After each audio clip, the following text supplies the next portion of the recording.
की बड़ी खबर से करते हुए गहलोत कैबिनेट की बैठक खत्म हो चुकी है। नए जिलों के गठन पर चर्चा की गई। बैठक के बाद सीएम ने ईआरसीपी को लेकर जमकर केंद्र सरकार पर निशाना साधा। उन्होंने कहा कि जब केंद्र सरकार की नींद उड़ेगी तब ईआरसीपी राष्ट्रीय योजना घोषित की जाएगी। मुख्यमंत्री अशोक गहलोत ने जमकर प्रहार किया। उन्होंने कहा कि जनता इनको सबक सिखा देगी।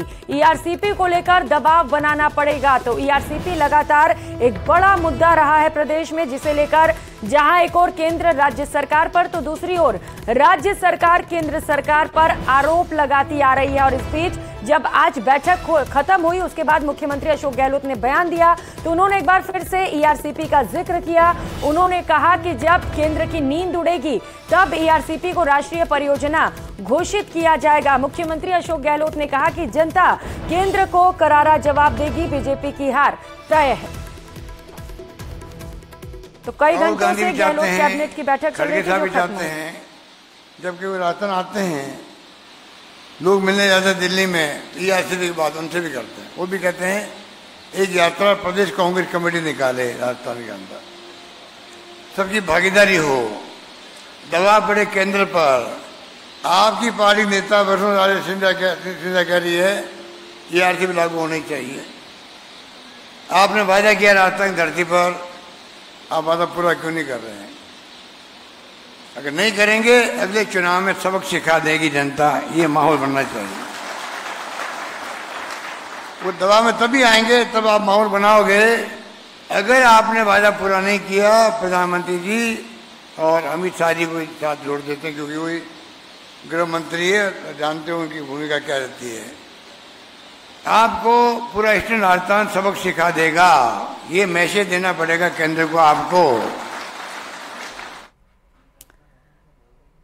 तो वही प्रदेश भर में भाजपा परिवर्तन संकल्प यात्रा निकाल रही है। भाजपा की यात्राएं अलग अलग जिलों से होते हुए गुजर रही हैं और कुल 200 विधानसभा सीटों को कवर करते हुए ये यात्राएं आगे की ओर बढ़ रही हैं। भाजपा की परिवर्तन संकल्प यात्रा का आज झालावाड़ जिले में दूसरा और अंतिम दिन था। इस दौरान ये यात्रा आज झालरापाटन से होते हुए भीलवाड़ी सिंघानिया गांव होकर गुजरी और जिले की डग विधानसभा क्षेत्र के पीपलिया चौराहे पर पहुंची, जहां उत्तराखंड के मुख्यमंत्री पुष्कर सिंह धामी ने एक जनसभा को संबोधित किया। वहीं परिवर्तन यात्रा में भाग लेने के लिए असम के मुख्यमंत्री हेमंत बिश्व शर्मा आज जोधपुर पहुंचे, जहां उन्होंने सभा को संबोधित भी किया।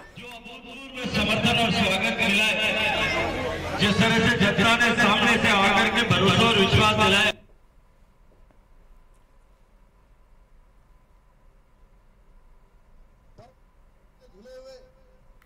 इस झालावाड़ क्षेत्र में जहां के सांसद तो उत्तराखंड के मुख्यमंत्री पुष्कर सिंह धामी राजस्थान के दौरे पर हैं।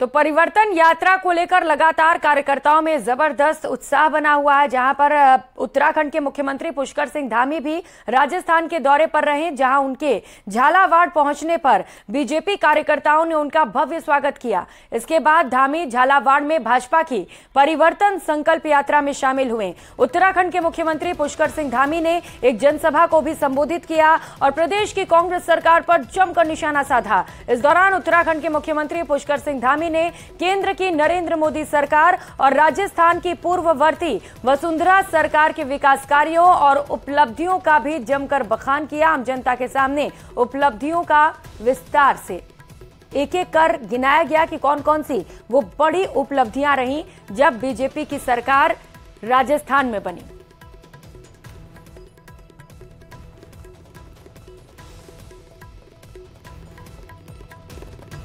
तो उनकी यात्रा से जुड़ी दो खास तस्वीरें इस वक्त आपको दिखा रहे हैं, जहां पर उत्तराखंड के मुख्यमंत्री पुष्कर सिंह धामी राजस्थान पहुंचे, झालावाड़ में परिवर्तन यात्रा में शामिल हुए और जमकर राज्य सरकार पर निशाना साधते हुए उन्होंने जब राज्य में बीजेपी की सरकार रही उस दौरान की उपलब्धियों को भी गिनाया। भाजपा के कार्यकर्ताओं द्वारा पुष्कर सिंह धामी का भव्य स्वागत किया गया। तो वहीं असम के मुख्यमंत्री हेमंता बिस्वा शर्मा जोधपुर के दौरे पर हैं। इस दौरान उन्होंने प्रेस कॉन्फ्रेंस कर कांग्रेस सरकार पर जमकर निशाना साधा। प्रेस कॉन्फ्रेंस में उनके साथ उपनेता प्रतिपक्ष सतीश पूनिया भी मौजूद रहे।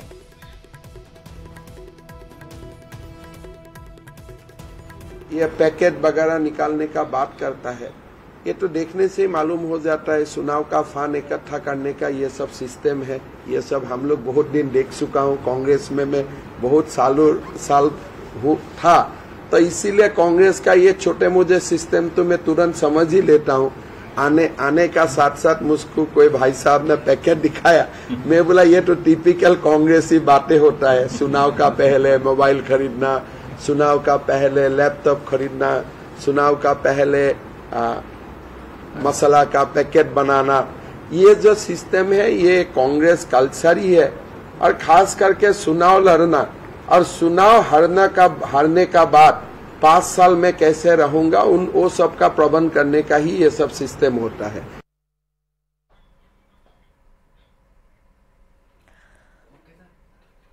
खबर टोंक से है, जहां पर महिला आरक्षण बिल पर सचिन पायलट ने केंद्र की मंशा पर सवाल उठा दिए। उन्होंने कहा कि बहुत पहले कांग्रेस बिल लेकर आई थी, भारत सरकार बिल लेकर आई लेकिन पेच फंसा दिया गया। जनगणना परिसीमन के बाद 2029 में फायदा मिलेगा। सरकार केवल वाहवाही लूटने के लिए बिल लेकर आई है।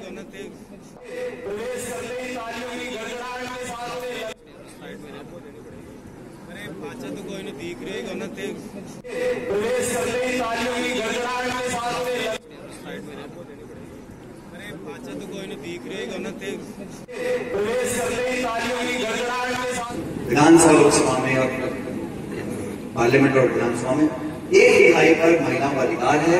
ये हमने बहुत पहले हम बिल लेकर आए थे।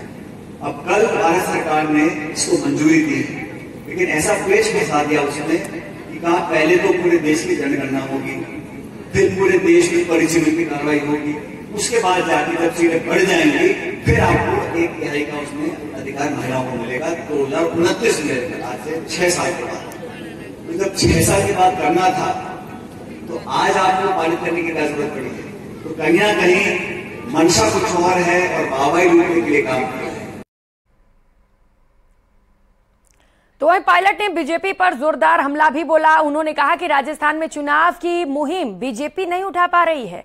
23 के बाद 24 में एनडीए को हराएंगे, इंडिया गठबंधन सरकार बनाएगा। कर्नाटक हिमाचल जीतने के बाद जबरदस्त उत्साह कार्यकर्ताओं में है, एकजुटता से चुनाव लड़ेंगे, तीनों राज्यों में चुनाव जीतेंगे। सुनिए क्या कुछ कहा। तेलंगाना के अंदर हैदराबाद में बहुत लंबे समय के बाद दिल्ली के बाहर कांग्रेस वर्किंग कमेटी की मीटिंग हुई और 2 दिन तक बहुत खुले माहौल में एक सकारात्मक चर्चा हुई। और जो इलेक्शन गोइंग स्टेट्स हैं, राजस्थान में चुनाव 2 महीने के बाद है, मध्य प्रदेश में है, छत्तीसगढ़ में है और खुद तेलंगाना में है, तो वहाँ पर सभी सदस्यों ने इस पर चर्चा करी कि कैसे हम चुनाव जीतें। कर्नाटक और हिमाचल चुनाव जीतने के बाद कार्यकर्ताओं में उत्साह है और भाजपा तमाम कोशिश करने के बावजूद भी राजस्थान में अपने चुनाव की मुहिम को उठा नहीं पा रही है। और वो इसलिए क्योंकि जनता जुड़ नहीं रही।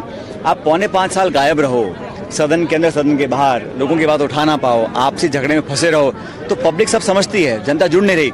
तो हैदराबाद में हम सब ने निर्णय लिया कि हम पूरी ताकत के साथ चुनावी मैदान में उतरेंगे और एकजुटता से चुनाव लड़ेंगे।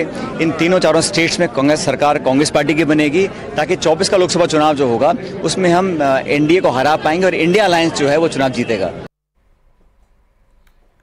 और कैबिनेट मंत्री प्रताप सिंह खाचरियावास ने कुछ बयान दिया, सुनाते हैं आपको। $90 प्रति बैरल है, लेकिन पेट्रोल 100 के पार और डीजल 100 के नजदीक पहुंच गया। ये किसने पहुंचाया? बीजेपी की सरकार ने। जब मनमोहन सिंह जी की सरकार थी, मनमोहन सिंह जी प्रधानमंत्री थे, सोनिया गांधी यूपीए की चेयरपर्सन थी, तब क्रूड ऑयल के दाम $138 प्रति बैरल थे। कितना था? $138 प्रति बैरल। $50 प्रति बैरल ज्यादा थे, तब 70 रुपए लीटर के नीचे पेट्रोल डीजल बिक रहा था।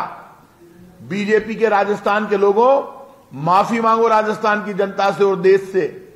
राजस्थान के वेट की बात करती है बीजेपी। राजस्थान का वेट 2014 में राजस्थान की सरकार का जितना था उतना ही आज है। राजस्थान की कांग्रेस की सरकार ने राजस्थान का टैक्स नहीं बढ़ाया पेट्रोल डीजल पर। पेट्रोल डीजल की जो नीति है उसमें पहले एक्साइज ड्यूटी थी, एक एक्साइज ड्यूटी लगती थी जिसमें राज्यों को हिस्सा मिलता था। राजस्थान का भी हिस्सा था। यदि पेट्रोल डीजल महंगा होता था तो राज्यों को पैसा मिलता था। इन्होंने additional excise duty, special excise duty और सेस केंद्र सरकार ने लगा दिया। 50 रुपए पर लीटर तक टैक्स ले रहे हैं डीजल और पेट्रोल पर। $90 प्रति बैरल के हिसाब से जो $90 प्रति बैरल के हिसाब से जो पेट्रोल डीजल मिल रहा है, यदि उस पर से ये special excise duty, additional excise duty और केंद्र सरकार सेस हटा दे तो आज डीजल पेट्रोल 40 रुपए लीटर के नीचे मिल सकता है। ये पेट्रोल डीजल की महंगाई के लिए मैं लोगों से अपील करूंगा, हम जिम्मेदार नहीं है। राजस्थान की सरकार का टैक्स उतना ही है जो वसुंधरा जी की सरकार के समय था। जिम्मेदार केंद्र की सरकार है। राजस्थान की सरकार जनता के साथ में खड़ी है। बॉर्डर के जो डिस्ट्रिक्ट्स हैं वहां पर इसमें कोई दोहराई नहीं कि हमारे पेट्रोल पंपों को दिक्कत आ रही है, क्योंकि हमारा वेट पंजाब और हरियाणा से शुरू से ही, चाहे बीजेपी की सरकार रही और वहां और कांग्रेस की सरकार रही हो, ज्यादा रहा है। लेकिन पेट्रोल डीजल सस्ता करना केंद्र सरकार की जिम्मेदारी है। अब केंद्र सरकार महिला आरक्षण बिल की बात कर रही है। ये महिला आरक्षण बिल सोनिया गांधी जी, कांग्रेस की सरकार पहले ला चुकी है, लेकिन अब आज राहुल गांधी जी ने खुलकर कहा है कि इसमें सभी वर्गों को अधिकार मिलना चाहिए, ओबीसी को भी अधिकार मिलना चाहिए। इसी वक्त लाना चाहिए जब आप लेकर आ रहे हो। आप सिर्फ मैसेज मत दीजिए। राजस्थान की सरकार किसानों को मदद करने में नंबर 1 पर है। हम 1000 रुपए महीने की सहायता देते हैं, वो 500 रुपए की सहायता देते हैं, हमारे 200 रुपए की सहायता देते हैं। और वो हमारे यहां पे सिलेंडर को लेकर हमने जो सब्सिडी दी उतनी सब्सिडी वो नहीं दे पा रहे। हमारी 1 करोड़ लोगों को हम बुजुर्ग, विकलांग, विधवा पेंशन दे रहे हैं, 1000 रुपए मिनिमम पेंशन हम दे रहे हैं। लेकिन राजस्थान की सरकार की नकल करके यदि केंद्र सरकार इन योजनाओं को वहां पर लागू कर दे तो भारत की जनता को बड़ा फायदा हो सकता है। आज मिशन 2030 है, उसमें पूरा मॉडल तैयार किया गया। और मॉडल तैयार किस बात का? हमारा गांव कैसा हो, खेत कैसा हो, खेत में हमारी खेती कैसी हो, हमारे नौजवान का विजन कैसा हो, हमारी कॉलेज, यूनिवर्सिटी, सारा मॉडर्नाइज राजस्थान ऐसा हो जिसमें हर व्यक्ति को अधिकार मिले, हर व्यक्ति को रोजगार मिले और गांव गांव में रोजगार के साधन उपलब्ध हो, जिससे गांव का पलायन शहरों की तरफ नहीं हो। ये सारा विजन तैयार करने को लेकर 2030 के विजन को लेकर बड़ा फैसला हुआ। और उसके बाद आज मुख्यमंत्री जी ने ईस्टर्न राजस्थान कैनाल प्रोजेक्ट पर भी बड़ी बात कही है। इस पर भी हमारी बड़ी तैयारी है। और आज जब हम आपके बीच में, तब आप जानते हैं उदयपुर में कन्हैया लाल हत्याकांड के आरोपियों को पकड़वाने में मदद करने वाले 2 युवकों को सरकारी नौकरी कैबिनेट में फैसला किया गया है। उसमें प्रहलाद सिंह चुंडावत और शक्ति सिंह चुंडावत को कनिष्ठ सहायक के पद पर नियुक्ति मिलेगी। इन्होंने बड़े बहादुरी के साथ पुलिस की मदद की थी, उनकी मदद करके उन हत्यारों को पकड़वाने में मदद की थी। राजस्थान सिविल सेवा पुनरीक्षित वेतन नियम 2017 में संशोधन किया जाएगा। इसमें चतुर्थ श्रेणी सेवा, मंत्रालयिक सेवा, अधीनस्थ सेवा एवं राज्य सेवा के समस्त कार्मिकों को 9, 18, 27 वर्ष की संतोषजनक सेवा पूर्ण करने पर एसीपी योजना के अंतर्गत पदोन्नति पद का वित्तीय उन्नयन देय होगा। इन संशोधन से अब राज्य सेवा के अधिकारियों को भी 10, 20, 30 वर्ष सेवा अवधि के स्थान पर 9, 18, 27 वर्ष की सेवा पर पदोन्नति पद का पे लेवल मिलेगा। शेष 1 सेवा नियम में ईडब्ल्यूएस को आयु सीमा में छूट। आर्थिक रूप से कमजोर वर्ग ईडब्ल्यूएस के अभ्यर्थियों को अब राजस्थान स्टेट इंजीनियरिंग सर्विसेज में भी अन्य आरक्षित वर्गों के समान आयु सीमा में छूट मिलेगी। अब इस सेवा नियम में ईडब्ल्यूएस के पुरुष अभ्यर्थियों को आयु सीमा में 5 वर्ष और महिला अभ्यर्थियों को 10 वर्ष की छूट मिल सकेगी। बीडीओ के लिए बढ़ाए पदोन्नति के अवसर। राजस्थान ग्रामीण विकास राज्य सेवा के अधिकारियों को पदोन्नति के अवसर मिलेंगे। इसके लिए राजस्थान ग्रामीण विकास राज्य सेवा नियम 2007 में आवश्यक संशोधन के प्रस्ताव का अनुमोदन किया है। इससे वर्तमान में वरिष्ठ वेतन श्रृंखला के पद पर कार्यरत सेवा के अधिकारी तथा इस सेवा में 10 साल की नौकरी कर चुके हैं, उन्हें चयनित वेतन श्रृंखला के पद पर पदोन्नति मिलेगी। इससे चयनित वेतन श्रृंखला के लिए रिक्त पदों पर अधिकारी उपलब्ध हो सकेंगे। राजस्थान सिविल सेवा पुनरीक्षित वेतन नियम 2017 में संशोधन। विभिन्न राज्य सेवाओं में पदोन्नति के बेहतर अवसर के लिए एक और संशोधन किया गया। इससे पुरातत्व एवं संग्रहालय, रोजगार, आबकारी, वन, पर्यटन तथा उद्योग विभागों में अतिरिक्त पदोन्नति के अवसर, उनके वेतनमान उपलब्ध हो सकेंगे। साथ ही अधीक्षक, रेडियोग्राफर का विशेष वेतन 1100 रुपए से बढ़ाकर 1150 रुपए करने का निर्णय लिया है। समय पूर्व निरस्त खनन पट्टे होंगे। अन्यत्र पुनर्वास किया जाएगा खनन पट्टों का। भरतपुर के ब्रज क्षेत्र में धार्मिक महत्व की पहाड़ियों के आसपास खनन गतिविधियों को प्रतिबंधित की गई थी। इस समय पूर्व निरस्त खनन पट्टे, क्वारी लाइसेंस को अन्यत्र पुनर्निर्वासित किया जाएगा। जोधपुर में स्थापित होगा राजस्थान राज्य क्रीड़ा संस्थान। बजट घोषणा के क्रम में जोधपुर में राजस्थान राज्य क्रीड़ा संस्थान की स्थापना के प्रस्ताव का अनुमोदन किया है। इससे राज्य में अत्याधुनिक खेल प्रशिक्षण केंद्र स्थापित हो सकेगा। खिलाड़ियों को उचित ढंग से व्यवस्थित खेल प्रशिक्षण दिया जा सकेगा। बायोमास में वेस्ट टू एनर्जी नीति 2023 का अनुमोदन, राजस्थान ग्रीन हाइड्रोजन नीति 2023 का आज की मंत्रिमंडल की मीटिंग में अनुमोदन किया गया है। साथियों, राजस्थान की सरकार पिछले 5 साल में लगातार राजस्थान की जनता के लिए जन कल्याणकारी योजनाएं लेकर आ रही है। यशस्वी मुख्यमंत्री संपूर्ण राजस्थान की जनता को विभिन्न चीजों के माध्यम से उनके परिवारों को सहायता देने का, उनकी मदद करने का, उनकी इमदाद करने का, उनकी सहयोग करने की भावना के साथ में हमारी सरकार ने 5 साल में काम किया। आज की जो कैबिनेट की बैठक थी वो बहुत ही महत्वपूर्ण बैठक थी। बहुत से बिंदुओं पे आज की कैबिनेट में चर्चा हुई। मुख्य बिंदु कोविड के कारण अनाथ बच्चों को सरकारी नौकरी दिलाने का संवेदनशील निर्णय राज्य सरकार ने किया। जिस प्रकार से कोविड में आपने देखा होगा संपूर्ण भारत न सिर्फ दुनिया में राजस्थान मॉडल को सराहा गया। राजस्थान की सरकार ने राजस्थान के हर व्यक्ति को कोविड में मदद करने का, उसका सहयोग करने का, उसकी रक्षा करने का प्रयास किया। और उसी कड़ी के अंदर जिन बच्चों के माता पिता दोनों कोविड के अंदर जिनकी मृत्यु हो गई, उनके 18 वर्ष पूर्ण होने पर राजस्थान सरकार उनको विभिन्न सेवा नियमों में संशोधन के प्रस्ताव को लेकर आई है। इससे ऐसे अनाथ बालक बालिका नौकरी में नियुक्ति प्राप्त कर सकेंगे जिनके जैविक अथवा दत्तक ग्रहण करने वाले माता पिता की मृत्यु कोविड के कारण 31 मार्च 2023 अथवा इससे पूर्व हो चुकी है। साथ ही ऐसे अनाथ बालक बालिका जिनके माता या पिता में से किसी एक की मृत्यु पूर्व में हो चुकी हो तथा दूसरे की मृत्यु कोरोना के कारण 31 मार्च 2023 या इससे पूर्व हुई हो एवं अनाथ होने के समय जिसकी आयु 18 वर्ष से अधिक नहीं। तो कैबिनेट बैठक के बाद कैबिनेट मंत्री प्रताप सिंह खाचरियावास ने प्रेस कॉन्फ्रेंस कर जमकर केंद्र पर निशाना साधा। फिलहाल यहाँ वक्त तो चला छोटे से ब्रेक का, लौटेंगे फौरन।